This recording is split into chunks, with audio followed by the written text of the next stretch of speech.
We're here with Rabbi Micha Berger, who is a friend of mine, and the author of Widen Your Tent, Thoughts on Life, Integrity, and Joy, based on Rav Shimon Shkop's Introduction to Shaarei Yosher. So Rabbi Berger, it's a gorgeous book, and I know we've discussed it, and I want to tell you that I actually go back to this, because there's some books that you read once and it's done. This is a real sefer. I mean, this is a real limud.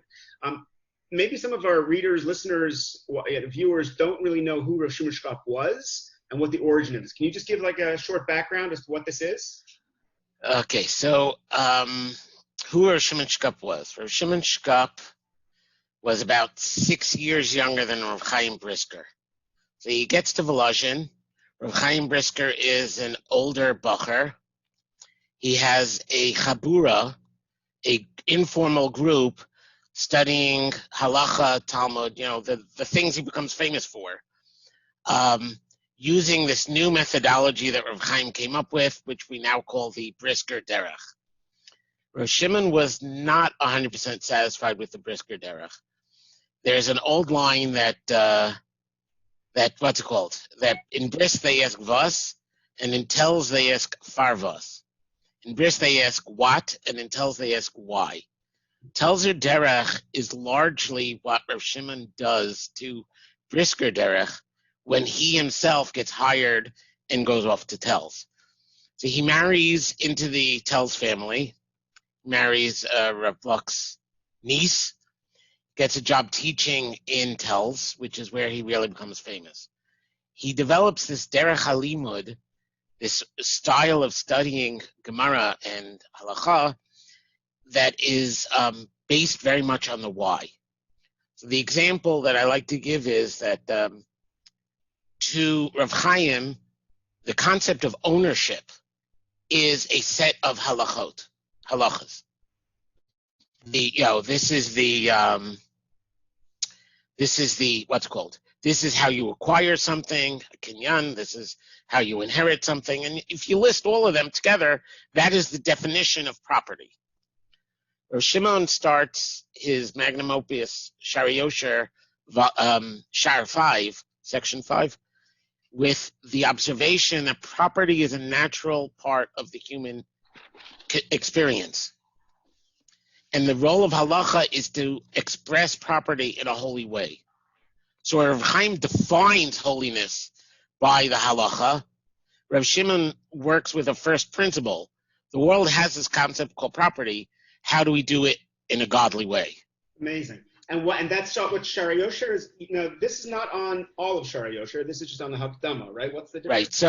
Right. So what ends up happening is the like a lot of authors, Rav Shimon wants to put his worldview somewhere. Of course, I'm projecting. I wasn't there to speak to him. But Rav Shimon wants to put his worldview somewhere. So before Shaarei Yosher, which is a rather heavy book of complex reasoning, he wants to put down his worldview. So the introduction, of course, the one part of the introduction is your usual, thanks his parents, thanks his son-in-law who proofread, all those things. But the first part, the first 2/3 of the introduction, which this book is actually about, spells out his worldview from why did God create the universe to what is holiness, to what our task is in life. How do we live as happy and fulfilled human beings and become the people that Hashem made us to be? Amazing. And what do you think, if we don't have a lot of time here, but what is the central concept? What does widen your tent mean? So widen your tent is about the concept, this idea which we all learned, many of us learned in first grade, poster on the wall, v'ahavta l'recha kamocha. Rabbi Akiva says this is the great principle of the Torah. Well, what would Torah look like if we actually continued with that thought after first grade? What is the role of esrog or tefillin if the great principle of the Torah really is to love your neighbor as yourself? So Rav Shimon develops this idea of a Judaism that really puts the interpersonal first. And I try to show in the book that this is actually not specific to Rav Shimon, although Rav Shimon did feel a connection to the Musar movement, which places a lot of emphasis on the interpersonal. But Rav Chaim, too, who we hold up as the paragon of the yeshiva movement, saw his job as more being a social speaker for the downtrodden. What does a rabbi do? He says he protects the weak, he provides chesed for those who don't have, and I forgot the third one, frankly. But the idea is that he saw life was seen in Lithuania as very interpersonal. The Torah was mostly about being a mensch. And all the other mitzvahs were because that's what it takes to become a better mensch. Amazing. Rabbi Berger, Rav Shimon takes an... Go finish off, yeah. Okay. Rav Shimon takes an interesting approach in that he builds this menschlichkeit, he builds this being a good person, not on stepping aside for the other person, but I'm building on who I am. So the way I can provide for my children, because I see myself in my children, if I could see myself in my community, so it's my community, it's much easier to give.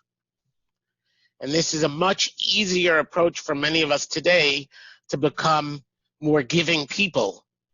Beautiful. And if we're being asked to abnegate and say, it's all about you. In other words, don't give to I think it's a message we really need to hear. Right. So don't give to somebody else in their tent. Rather, widen my tent that it's including others around. Right. So the title idea behind widening your tent is this idea. So instead of me looking at me as just like the person in this body, I look at me as including my wife. Right? Because again, I see, us as a meanness. Right? I see my kids, the example I gave before. The broader I can make this ani, the more people I could pull into the tent, the more I could give and emulate God, HaKadosh Baruch Hu, emulate the Creator who is giving to us continuously. I could join with HaKadosh Baruch Hu and become a partner in creation by widening my tent, as the title goes. Beautiful. Thank you very much, Rabbi. It's always a pleasure. You've given me extra motivation to once again look at the Sefer, which I do anyways, but it's a beautiful, beautiful Sefer and a beautiful concept. Thank you for sharing a few minutes with us, and God willing, we'll be able to do this again at some point. All the best. Thank you. Well, okay, thanks to you and everybody at Mosaica who made the book possible.